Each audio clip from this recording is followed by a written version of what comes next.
26 जानेवारी 2025 प्रजासत्ताक दिनाच्या पहाटे दीपक भाऊ आले आणि त्यानंतर कार्यक्रमाच्या सुरुवातीचा मुहूर्तमेढ रोवला गेला.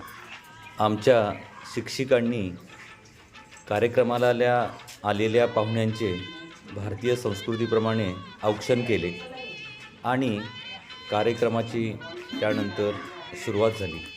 कार्यक्रमाला आलेल्या प्रत्येक मान्यवराचे औक्षण झाल्यानंतर कार्यक्रम स्थळाकडं वाटचाल चालू झाली. CID DYSP दीपक कांबळे भाऊ, माननीय सरपंच तानाजी आभा, गावामध्ये सामाजिक कार्यात नेहमी अग्रेसर असणारे अजित पाटील दादा, पत्रकारितेमध्ये एक आपल्या कार्याने वेगळा ठसा उमटवणारे माननीय मनोजजी मस्के दादा, त्यानंतर भगवान शिंदे ज्यांनी आपल्या दोन्ही मुलांना देशसेवेसाठी रुजू केले, देशसेवेसाठी तयार केले. आज त्यांची दोन्ही मुलं देशसेवेमध्ये कार्य करत आहेत. हे दोघंही सपत्नीक उपस्थित होते. संस्थेचे कार्यवाहक मान्य राहुलजी खांडेकर सर आणि इतर मान्यवर कार्यक्रमाला उपस्थित होते. सोबत प्राचार्य सुवर्णसिंग मस्के, प्राध्यापक जाधव सर, प्राध्यापक जगदीश पाटील सर आपण इथं बघतोय. आणि कार्यक्रमाचे सांगता सुरुवात सकाळी ध्वजारोहणाची, दीपप्रज्वलन आणि कार्यक्रमाने झाली. श्रीफळ वाढवल्यानंतर ध्वजारोहण करण्यात आले. ध्वजारोहण दीपक भाऊंच्या हस्ते झाले. सकाळच्या नयनरम्य वातावरणामध्ये उत्साहात झेंडावंदन झाले. त्यानंतर विद्यार्थ्यांनी राष्ट्रगीत म्हणून झेंड्याला सलामी दिली. पंजाब सिंध गुजरात मराठा द्राविड शुभ आशीष मागे, गाहे तब जय गाथा, जनगण मंगलदायक जय हे भारत भाग्य विधाता. या वर्षीचा नवीन उपक्रम म्हणून विद्यार्थ्यांनी परेड बसवली होती आणि परेड कार्यक्रम झेंड्याला अभिवादन करण्यासाठी परेडचं आयोजन करण्यात आलं होतं. परेडचा कार्यक्रम खूप छान झाला असं आलेल्या मान्यवरांनी सांगितलं. प्रत्येक विद्यार्थिनींनी या सगळ्या कार्यक्रमाचा आनंद मनसोक्त घेतला होता. मुलांच्या परेडनंतर मुलींनीही परेड सादर केली. मुलींनी झेंड्याला अभिवादन केले. या सर्व कार्यक्रमाची मात्र सर्वत्र चर्चा होती. विद्यार्थ्यांनी सादर केलेला एवढा अप्रतिम कार्यक्रम खरंच मनमोहक होता. सर्व विद्यार्थ्यांनी शिस्तीत उभा राहून आपल्या शिस्तीचं दर्शन आलेल्या पाहुण्यांना सर्व काही घटनात्मक तरतुदीनुसार देशाची वाटचाल व्हावी ह्या उद्देशानं ज्या वेळेला घटना समिती निर्मिती झाली, म्हणजे 26 नोव्हेंबर 1949ला घटना समितीनं घटनेचा मसुदा स्वीकारला आणि 26 जानेवारी 1950ला. आणि आज आपण बघतो की आपल्या देशाची जी प्रगती चालू आहे त्या प्रगतीला निव्वळ आपली घटना जबाबदार आहे. कारण आपल्याला माहीत आहे की आपण प्रत्येक गोष्ट करत असताना किंवा आपलं कुठेही सरकारी काम करत असताना ते नियमाच्या बाहेर जाऊन करता येत नाही आपल्याला. आणि त्या घटनेनं काही नियम घालून दिले आहेत, तर त्या नियमाच्या अधीनच जे आपण देश काम करत असतो. आज आपण पाहतो एखादी काय घटनात्मक पेज निर्माण झाला तर तो पेज सोडवण्यासाठी आपल्याला जे घटनेचे नियम आहे त्या नियमाच्या अधीन राहूनच आपल्याला सगळं काम करावं लागतं. आणि असं करत असताना आज जगामध्ये आपला देश नावलौकिक टिकून आहे ती निवड आपला देश एक प्रजासत्ताक आणि घटनेच्या आधारे हे सगळं काम करत असल्यामुळं आपण बघतो की देशामध्ये अनेक जसे विभाग आहेत, म्हणजे राज्य आहेत. मग त्याच्यामध्ये त्याचा मूळ जो वंश आहे आपल्या देशाचा तो अनेक विविध धर्मामध्ये विभागले आहे, जातीमध्ये विभागले आहे, परंतु तो बांधून ठेवण्याचं काम हे घटनेने केलं आहे. त्यामुळं आपले एक जबाबदारी आहे की आपण शिकत असताना आपण जे घटनात्मक नीतिमूल्य आपण पाळले पाहिजे आणि ह्या नीतिमूल्याच्या आधारे आपण आपले वैयक्तिक आयुष्य जगत असतो, पण पुढे जाऊन जेव्हा आपला देश मोठा होत असतो ते निवड आपल्या नीती नियमामुळे किंवा आपण अंगीकारलेल्या संस्कारामुळे. तर आपण शिकत असताना हे सगळे संस्कार तुम्ही आत्मसात करणं फार गरजेचं आहे. आणि हे जेव्हा संस्कार तुम्ही आत्मसात कराल त्यावेळेला देशाचं नाव जगामध्ये खरोखर मोठं होईल. आणि आता हे तुमची वेळ आहे की तुम्ही हे गोष्टी किंवा जो घटनेत्मक जे विषय आहेत ते आतापासून ते आत्मसात केले पाहिजे. आपण बघतो की आपल्या देशामध्ये बऱ्याच वेळेला आपण धार्मिक केंद्रीकरण करायचा प्रयत्न होत असतोय. तो धार्मिक केंद्रीकरणपेक्षा घटनात्मक अभ्यास जेव्हा आपण करू किंवा घटनेचे नियमावली आपण पाळू किंवा ह्या वयामध्ये शिकू, तर आपल्याला हेच नियम तत्व आपल्याला पुढे जाऊन आपल्या देशाला मोठे करण्यासाठी सहाय्यक ठरतात. तर मी ह्या वेळेला जास्त मला काय बोलत नाही. तुम्हाला पुन्हा एकदा सर्वांना शुभेच्छा देतो आणि मी माझे 2 शब्द थांबवतो. एक 2 मिनिट तुम्ही थांबा, लगेच तुम्हाला या ठिकाणी सूचना देण्यात येईल. कार्यक्रमानंतर विद्यार्थ्यांनी आलेल्या पाहुण्यांच्या सोबत फोटो काही घेतले. तो हा क्षण.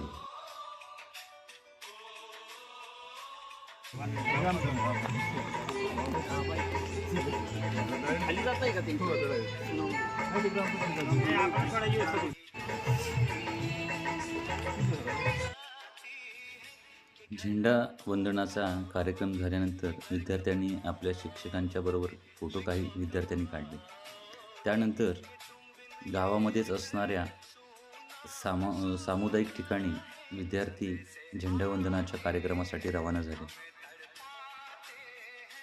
विद्यार्थी दशेपासूनच आपण समाजाचं काही देणं लागतोय, समाजात मिसळलं पाहिजे.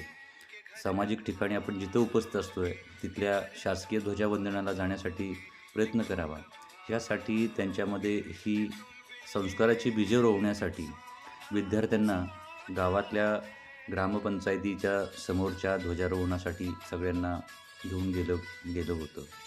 विद्यार्थ्यांनी तिथं आपल्या शाळेमध्ये जो उपक्रम बसवला होता त्या उपक्रमानुसार प्रमुख पाहुण्यांना ध्वजारोहणासाठी विनंती केली आणि ध्वजारोहण परत पार पडलं. ह्या ध्वजारोहणाचा मान गावातील माननीय लोकनियुक्त सरपंच तानाजीराव आढाव आबासाहेब यांनी ध्वजारोहण केलं. ध्वजारोहणासाठी हे जे सगळे मिळालेले फोटो होते ते विद्यार्थ्यांच्याकडून उपलब्ध झाले. काही उभ्या चौकटीत असल्यामुळं ह्या फोटो आपल्याला काहीसे लहान असे पाहायला मिळतात. पण ह्या ज्या आठवणी असतील 26 जानेवारी 2025 सालच्या, ह्या मात्र ह्या फोटोच्या माध्यमातून आयुष्यभर आठवणीत राहतील. गावातील झेंडावंदन तानाजीराव आढाव आबा यांच्या हस्ते करण्यात आलं. सरपंचांचा हा ग्रामपंचायतीचा मान असतो. त्यानंतर झेंडावंदन झालं. झेंडावंदनाच्या नंतर राष्ट्रगीत इथं गायलं गेलं आणि ह्या सगळ्या गोष्टींचा अनुभव, सगळ्या गोष्टींची आठवणी विद्यार्थ्यांच्या मनात नेहमी राहतील. विद्यार्थ्यांनी तिथं काही फोटोग्राफी केली. ती करणं गरजेचं होतं, कारण की हे सगळे क्षण साठवून आयुष्यभराच्या आठवणींची शिदोरी बरोबर ठेवायची होती. या ध्वजारोहणासाठी 16 ते 17 जिल्ह्यातील विद्यार्थी आपल्या इथं होते आणि त्या सगळ्या विद्यार्थ्यांनी ह्या गावातील ध्वजारोहणाच्या कार्यक्रमाचा आनंद घेतला. विविध क्षेत्रामध्ये विविध भविष्यामध्ये काम विद्यार्थी करत असतील, मात्र हे ध्वजारोहण तितकंच नेहमी त्यांच्या लक्षात राहील.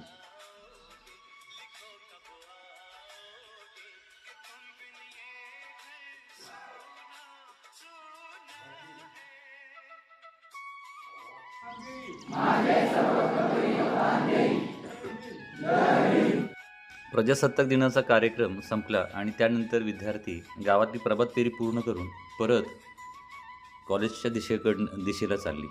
आणि परत आल्यानंतर विद्यार्थ्यांनी एक आठवणी असतात विद्यार्थी दशेतल्या, प्रत्येकाने एकत्र येऊन फोटो काढले आणि ही खरोखर आठवण ही आयुष्यभर राहते.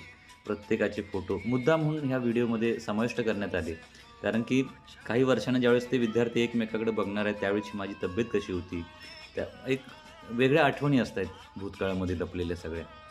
अशा पद्धतीनं झेंडावंदनाचा कार्यक्रम गावातला पार पडला आणि त्यानंतर विद्यार्थी कॉलेजच्या देशभक्त संकुलनाच्या सभागृहात आले आणि तिथनं पुढचा जो विविध अंगी जो कार्यक्रम होता, तो विविध गुणदर्शनांचा कार्यक्रम होता, तो कार्यक्रम देशभक्त संकुलनाच्या कार्यक्रमात पार पडला, प्रांगणात पार पडला. प्रमुख उपस्थिती म्हणून संस्थेचे कार्यवाह राहुल सर हे होते आणि विद्यार्थ्यांनी विविध कला गुण केले.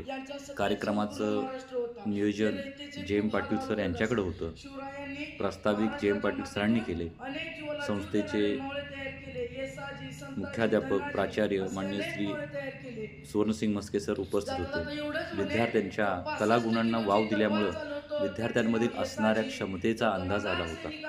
प्रत्येक विद्यार्थ्यामध्ये दडलेल्या सुप्त गुणांना वाव देणं आणि त्या विद्यार्थ्याचा सर्वांगीण विकास करण्यासाठी संस्था नेहमी प्रयत्नशील असते आणि त्याचबाबत तशा स्वरूपात विद्यार्थ्यांच्याकडून अशा सगळ्या गोष्टी करून आणल्या होत्या आणि कार्यक्रम 9 नंतर पुढे सुरू झाला होता.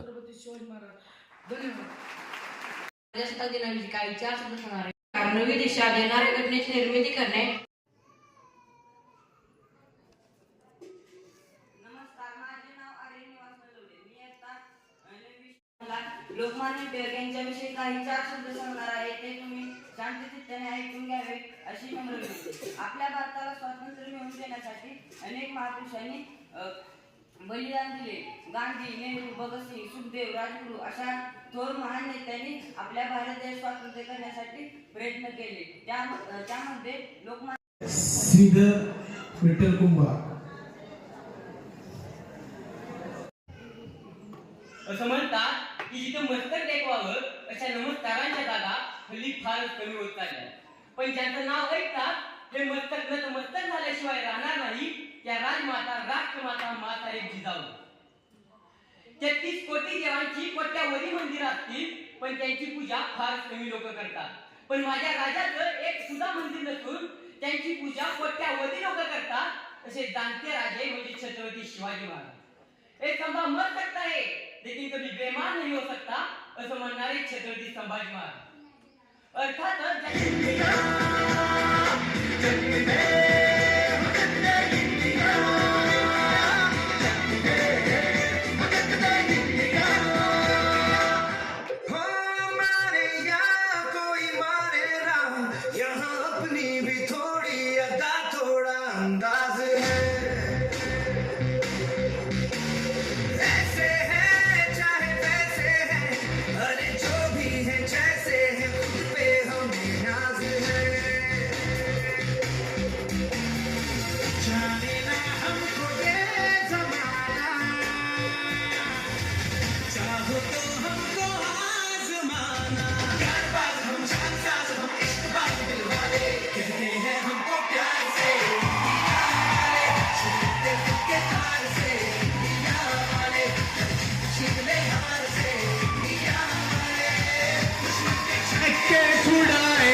कुछ करिए बस बस बड़ा बोले अब कुछ करिए हो कोई तो चल के पड़िए तू बेतरिए या करिए हाय कोई कहता है कहने दे जब ये बनाया बुरा जैसी भी मर्जी हो हमारी चलते हैं ऐसी होशियारी दिल से यार जो ले पुकार तो जान सार कर डाले कहते हैं हमको प्यार से इंडिया वाले छूटे दिल के तार से इंडिया वाले छूटे हार से इंडिया वाले दुश्मन के छक्के छुड़ा दे हम इंडिया वाले दिल पे सबको नचा दे हम इंडिया वाले.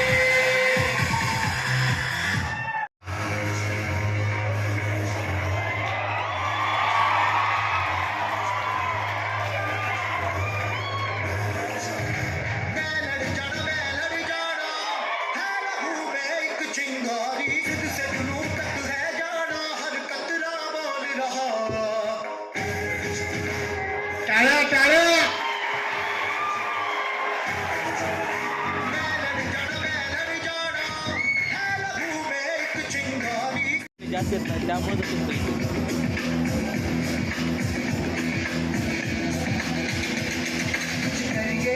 कुछ करिए नस नस मेरी खोले टाळा वाजवा. कुछ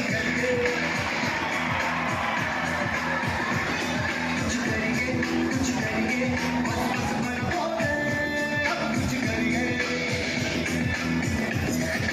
ओ कोई तो जल्दी से फड़िए तुम पे तरिए या तुम्हा चौघांना बॅच आहे व हे विष पेल तो या भरतीत उत्तीर्ण होईल. सर्वप्रथम सार्थके हे विष पे. सॉरी सर, मी हे विष पिऊ शकणार नाही. पण तुला हे प्यावेच लागेल, त्याशिवाय तू भरती क्षेत्रामध्ये उत्तीर्ण होऊ शकत नाहीस. सॉरी सर, मी माझ्या जीवनाचा खेळ करणार नाही. ठीक आहे. नेक्स्ट ओमे हे विष पे. सॉरी सर, मला हे मान्य नाही, त्यामुळे मी विष पिऊ शकत नाही. ठीक आहे. नेक्स्ट संस्कारे हे विष पे. सॉरी सर, मी विष पिऊ शकत नाही कारण की मला नोकरीची गरज आहे. ठीक आहे. नेक्स्ट रेहाने हे विष पे. यस सर, मी विष पिण्यासाठी तयार आहे.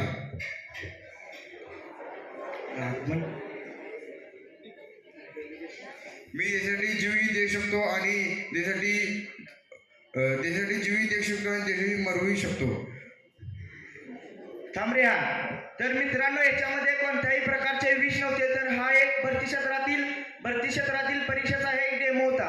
त्यावरूनच कळते की आपल्याला आपले देशावर कितीपत प्रेम आहे व आपण भारताच्या मोठ्या संकटासमोर कसे जाऊ शकतो. धन्यवाद.